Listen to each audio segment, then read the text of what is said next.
ಕಾಂಗ್ರೆಸ್ ಚುನಾವಣಾಧಿಕಾರಿಗಳಿಗೆ ಲಂಚದ ಆಮಿಷವನ್ನ ಒಡ್ದಂತಹ doctor K Sudhakar ಅವರ ವಿರುದ್ಧ ಇದೀಗ ಎಫ್ಐಆರ್ ದಾಖಲಾಗಿದೆ. ಈಗಾಗಲೇ ಹೇಳ್ತಾ ಇದ್ದೆ, ನಿನ್ನೆಯಷ್ಟೇ ಚಿಕ್ಕಬಳ್ಳಾಪುರದಲ್ಲಿ ಚುನಾವಣೆ ನಡೆದಿದೆ. ಅಂದ್ರೆ ಕರ್ನಾಟಕದ ಮೊದಲ ಹಂತದ ಚುನಾವಣೆಯಲ್ಲಿ ಚಿಕ್ಕಬಳ್ಳಾಪುರ ಕೂಡ ಒಂದು ಕ್ಷೇತ್ರ ಇತ್ತು. ಯಶಸ್ವಿಯಾಗಿ ಮತದಾನ ಆಗಿದೆ. ಆದ್ರೆ ಮತದಾನಕ್ಕೂ ಮುನ್ನ ಅಂದ್ರೆ ಒಂದಿನ ಮುಂಚೆನೆ ಅಲ್ಲಿ ಮೋದಿ ಅವರ ಅಪ್ಪಟ ಅಭಿಮಾನಿಗಳು ಒಂದು ಕ್ಯಾಂಪೇನ್ ಮಾಡ್ತಾರೆ. ನಾವೆಲ್ಲರೂ ಕೂಡ ನೋಟಾ ಹಾಕ್ತೀವಿ, ಸುಧಾಕರ್ ಅವರಿಗೆ ಮತ ಹಾಕಲ್ಲ, ಯಾಕೆ ಅವರಿಗೆ ಈ ಬಾರಿ ಟಿಕೆಟ್ ನೀವು ಕೊಟ್ಟಿದ್ದು ಅಂತ. ಸೊ ಅಲ್ಲಿಂದ ಅವ್ರಿಗೆ ಸುತ್ಕೊಳ್ತಾ ಬಂತು ಅಂತಲೇ ಹೇಳಬಹುದು. ವಿವಾದಗಳನ್ನ ಅವರಾಗೆ ಬೇಕು ಅಂತ ಮಾಡ್ಕೋತಿದ್ದಾರಾ ಚುನಾವಣೆ ಹೊತ್ತಲ್ಲಿ ಏನ್ ಗೊತ್ತಿಲ್ಲ. ಈಗ ಎಫ್ಐಆರ್ ಅಂತೂ ದಾಖಲಾಗಿದೆ. ದೃಶ್ಯದಲ್ಲಿ ನೋಡ್ತಾ ಇದ್ದೀರಾ, ಎಫ್ಐಆರ್ ಕಾಪಿಯನ್ನ ಕೂಡ ನಾವು ನಿಮಗೆ ತೋರಿಸ್ತಾ ಇದ್ದೀವಿ. RP ಕಾಯ್ದೆ 1951 ಅಡಿಯಲ್ಲಿ 4 ಸೆಕ್ಷನ್ಗಳ ಮೇಲೆ ಎಫ್ಐಆರ್ ದಾಖಲಾಗಿದೆ. 171E ಅಂದ್ರೆ ಲಂಚಾರ ಸ್ವೀಕಾರವನ್ನ ಮಾಡಿದ್ರು, ಲಂಚವನ್ನ ಅಂತ ಬರತ್ತೆ. ಇನ್ನ 171F ಇದರಲ್ಲಿ ಚುನಾವಣೆಯಲ್ಲಿ ಅನಪೇಕ್ಷಿತವಾಗಿ ಪ್ರಭಾವವನ್ನ ಬೀರಿದ್ರು ಅನ್ನುವ ಕಾರಣಕ್ಕಾಗಿ ಈ ಒಂದು ಸೆಕ್ಷನ್ ಅನ್ನ ಹಾಕಿದ್ದಾರೆ. 171B ಮತದಾರರಿಗೆ ಹಣದ ಆಮಿಷ, ಯಾಕಂದ್ರೆ ಸಿಕ್ಕಿರೋದು ಆಪ್ತರ ಮನೆಯಲ್ಲಿ. ಇನ್ನ 171C ಕರ್ತವ್ಯಕ್ಕೆ ಅಡ್ಡಿ ಹಾಗೆ ಹಸ್ತಕ್ಷೇಪ, ಚುನಾವಣಾ ಕರ್ತವ್ಯಕ್ಕೆ. ಈ ಆರೋಪದಡಿ ಎಫ್ಐಆರ್ ದಾಖಲಾಗಿದೆ. ಮತದಾನ ಅಂತೂ ಆಗಿಬಿಟ್ಟಿದೆ, ಎಫ್ಐಆರ್ ದಾಖಲಾಗಿದೆ. ಕೋಟಿ ಹಣ ಸಿಕ್ಕಿದೆ. ಎಲೆಕ್ಷನ್ ಟೈಮಲ್ಲಿ ಯಾರೇ ಆಗ್ಲಿ ಕೋಟಿ ಹಣನ ಡ್ರಾ ಮಾಡ್ತಂದು ಇಟ್ಕೋತಾರೆ ಅಂತಂದ್ರೆ ಎಲೆಕ್ಷನ್ಗೆ ಬಳಸಕ್ಕೆ ಅಂತಲೇ ಎಲ್ಲರೂ ಕೂಡ ತಗೊಳ್ತಾರೆ ಅದನ್ನ. IT ಅಧಿಕಾರಿಗಳಿಗೆ ವಿಚಾರ ಗೊತ್ತಾಗ್ತಿದ್ದಂತೆ ರೇಡ್ ಮಾಡಿ ಅವರ ಆಪ್ತ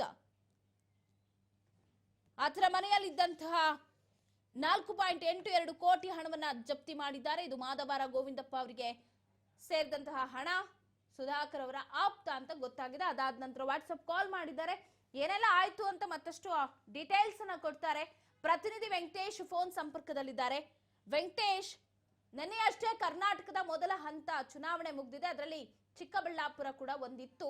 ಮತದಾನ ಯಶಸ್ವಿಯಾಗಿ ಆಗಿದೆ. ಆದ್ರೆ ಅಲ್ಲಿನ ಬಿಜೆಪಿ ಅಭ್ಯರ್ಥಿ ಡಾಕ್ಟರ್ ಕೆ ಸುಧಾಕರ್ ಅವರಿಗೆ ಒಂದಷ್ಟು ವಿವಾದಗಳು ಸುರುಳಿ ಸುತ್ತಕೊಳ್ತಾ ಇದೆ ಅಂತ ಈಗ ಮತ್ತೊಂದು ಅಂತಹದ್ದೇ ಎಫ್ಐಆರ್ ದಾಖಲಾಗಿರೋದು, ಮತ್ತೊಂದು ಶಾಕ್ ಕೂಡ ಎದುರಾಯ್ತು.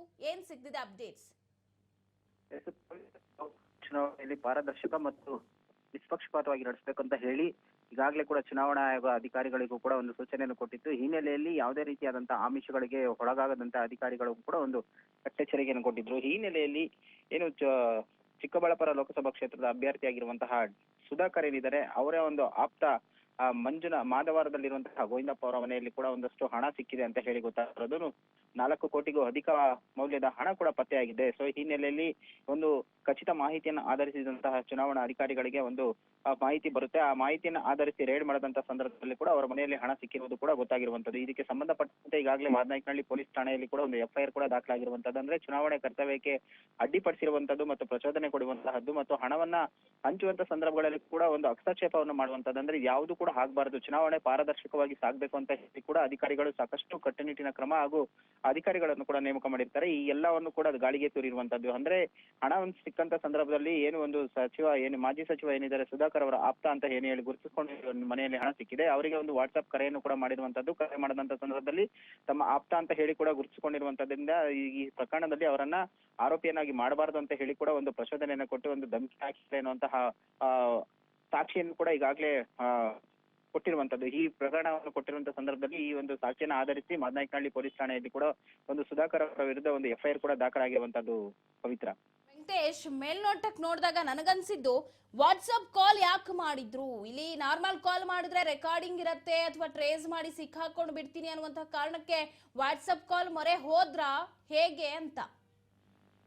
ಪವಿತ್ರ, ಯಾಕಂತ ಇಂತಹ ಒಂದು ಪ್ರಕರಣಗಳಾದಂತಹ ಸಂದರ್ಭದಲ್ಲಿ ಸಾಮಾನ್ಯವಾಗಿ ವಾಟ್ಸ್ಆಪ್ ಕಾಲ್ ಮಾಡುವಂತಹ ಒಂದು ಪ್ರಕ್ರಿಯೆಯನ್ನು ಕೂಡ ಮಾಡ್ತಾರೆ. ಆದ್ರೆ ಈ ರೀತಿಯಾದಂತಹ ಮಾಡುವಂತ ಸಂದರ್ಭದಲ್ಲಿ ಈ ಹಣ ಸಿಕ್ಕಿರುವುದು ಅಧಿಕಾರಿಗಳು ಕೂಡ ದಾಳಿ ಸಂದರ್ಭದಲ್ಲಿ ಅವರು ಇರುವಂತದ್ದು ಮತ್ತು ಚುನಾವಣೆ ನೋಡಲು ಅಧಿಕಾರಿಗಳು ಕೂಡ ಒಂದು ಸ್ಥಳಕ್ಕೆ ಬಂದಿರ್ತಾರೆ ಜಿಲ್ಲಾಧಿಕಾರಿಗಳ ಸಮೇತವಾಗಿ. ಅಂದ್ರೆ ಹಣವನ್ನು ಸಿಕ್ಕಂತ ಒಂದು ಖಚಿತ ಇನ್ಫಾರ್ಮೇಶನ್ ಇರುತ್ತೆ, ಆ ಇನ್ಫಾರ್ಮೇಶನ್ ಬೇಸ್ ಮೇಲೆ ಬಂದು ಅವರು ಸಂದರ್ಭದಲ್ಲಿ ಹಣ ಕೂಡ ಸಿಕ್ಕಿರೋದು. ಹಣವನ್ನು ಸಿಕ್ಕಂತ ಸಂದರ್ಭದಲ್ಲಿ ಕೂಡ ಇದ್ದಾರೆ ಒಂದು ಮತದಾರರಿಗೆ ಹಂಚಬೇಕು ಅಂತ ಹೇಳಿ ಇಟ್ಕೊಂಡಿದ್ರು ಅಂತ ಹೇಳಿ ಗೊತ್ತಾಗ್ತಾ ಇರುವಂತದ್ದು.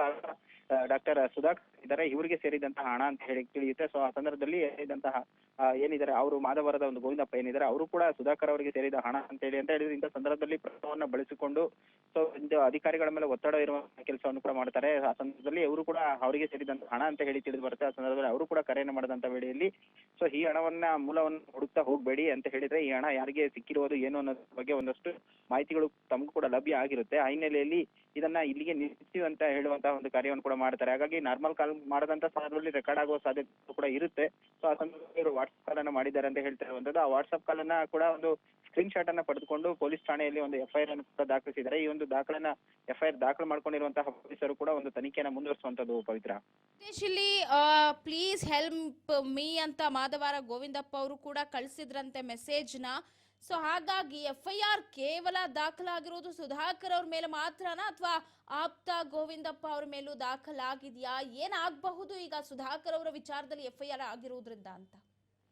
ಪವಿತ್ರ, ಸಾಮಾನ್ಯವಾಗಿ ಈಗಾಗಲೇ ಏನು ಚುನಾವಣಾ ಅಧಿಕಾರಿಗಳು ಸಾಕಷ್ಟು ಇಂತಹ ಒಂದು ಹಣವನ್ನು ಸೀಸಂತ ಸಂದರ್ಭದಲ್ಲಿ ಪ್ರಕರಣವನ್ನು ದಾಖಲಿಸಿಕೊಳ್ತಾರೆ. ಅದಕ್ಕೆ ಸರಿಯಾದಂತಹ ಹಣವನ್ನು ಸೀಸಂತ ಸಂದರ್ಭದಲ್ಲಿ ಸೂಕ್ತ ದಾಖಲೆಗಳನ್ನು ಆಗುತ್ತೆ. ಈ ವೇಳೆಯಲ್ಲಿ ಈಗ ಆಗಿರುವಂತದ್ದು ಕೂಡ ಅದೇ. ಅಂದ್ರೆ ಏನು ಒಂದು ಕರ್ತವ್ಯ ಲೋಪಕ್ಕೆ ಅಡ್ಡಿಪಡಿಸಿದ್ದಾರೆ ಮತ್ತು ಹಣವನ್ನು ಸೀಸಾಗಿದೆ ಅಂತ ಹೇಳಿ ಒಂದು ಆಗಿದೆ. ಅದಕ್ಕೆ ಸಂಬಂಧಪಟ್ಟಂತೆ ಸುಧಾಕರ್ ಅವರ ವಿರುದ್ಧ ಎಫ್ಐಆರ್ ಕೂಡ ದಾಖಲಾಗಿದೆ. ಈಗ ಈ ಪ್ರಕರಣದಲ್ಲಿ ಆರೋಪಿಯನ್ನಾಗಿ ಕೂಡ ಮಾಡಲಾಗುತ್ತೆ ಅಂತ ಹೇಳಿದ್ರೆ ಈಗಾಗಲೇ ಏನು ಅವರ ಮನೆಯಲ್ಲಿ ಸಿಕ್ಕಂತ ಹಣ ಏನಿದೆ ಅವರಿಗೂ ಕೂಡ ಒಂದು ನೋಟಿಸ್ ಅನ್ನು ಇಶ್ಯೂ ಮಾಡ್ತಾರೆ. ಅಂದ್ರೆ ಅವರು ಕೂಡ ಪ್ರಕರಣದಲ್ಲಿ ಆರೋಪಿ ಅಂತಾನೆ ತಿಳಿದು ಬರುತ್ತೆ ಅಂತ ಹೇಳಿದ್ರೆ ಈಗಾಗಲೇ ಅವರು ಕೂಡ ಐಟಿ ಅಧಿಕಾರಿಗಳು ಕೂಡ ಅಲ್ಲೇ ಇದ್ದಂತ ವೇಳೆಯಲ್ಲಿ ಈಗ ಚುನಾವಣೆ ಅಧಿಕಾರಿಗಳು ಕೂಡ ಹಣವನ್ನು ಪಡೆದುಕೊಳ್ತಾರೆ. ಅದಕ್ಕೆ ಸೂಕ್ತ ದಾಖಲೆಯನ್ನು ಕೂಡ ಕೊಡಬೇಕಾಗುತ್ತೆ. ತದನಂತರ ಅವರಿಗೆ ಹಣವನ್ನು ಕೂಡ ವಾಪಸ್ ಕೊಡಲಾಗ್ತದೆ. ಆದ್ರೆ ಅವರು ಸೂಕ್ತ ದಾಖಲೆಯನ್ನು ಕೊಡಬೇಕಾಗುತ್ತೆ. ಈಗಾಗಲೇ ಮೇಲ್ನೋಟಕ್ಕೆ ಅದು ತಿಳಿದು ಬರ್ತಾ ಇರುವಂತ ಹೇಳಿದ್ರೆ ಚುನಾವಣೆಯಲ್ಲಿ ಅಕ್ರಮವನ್ನು ಎಸಗುವುದಕ್ಕಾಗಿ ಮತ್ತು ಮತದಾರರಿಗೆ ಹಣವನ್ನು ಹಂಚಬೇಕು ಅಂತ ಹೇಳಿ ಈ ಒಂದು ಹಣವನ್ನ ಸಂಗ್ರಹ ಮಾಡಿದ್ರು ಅಂತ ಹೇಳಿ ತಿಳಿದು ಬರ್ತಾ ಇರುವಂತದ್ದು.